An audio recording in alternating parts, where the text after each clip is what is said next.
À Cap Excellence, lors de la 4e séance du Conseil communautaire, les élus ont échangé autour du compte financier unique, une réforme en phase d'expérimentation qui vise simplement à simplifier les documents budgétaires des collectivités. Tout de suite, en tout cas, les images de Charlie Dagonia.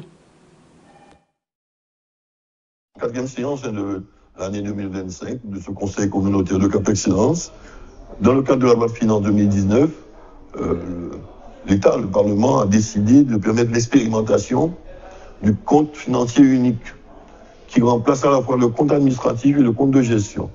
Donc on l'a examiné pour nos 3 entités, aussi bien SONIS, l'environnement et le cadre de vie, au niveau du budget principal, du compte administratif principal. Et on peut observer que les ratios financiers sont bons, ce qui traduit une gestion rigoureuse des affaires à Cap Excellence. Il y a un désendettement de Cap Excellence.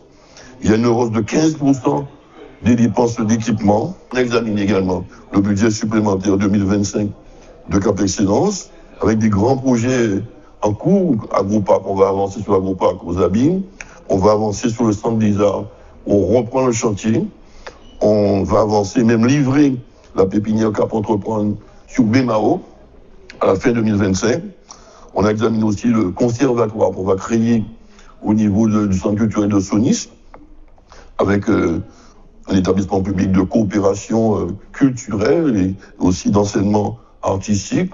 On sollicite le partenariat de la région et du département pour être associés dans la gestion, dans l'exploitation de la future structure. Et enfin, on a examiné le budget vert. On est aussi en avance sur le budget vert, d'ailleurs, comme vous l'avez déjà vu. Je ne sais pas pour pointer à Bémao, mais enfin, on avance sur le budget vert qui nous permet d'avoir une visibilité sur tout ce que nous entreprenons en matière de développement durable, transition écologique, énergétique, et j'en passe. Donc là, Cap Excellence marche vers l'excellence, et plus encore aujourd'hui qu'hier.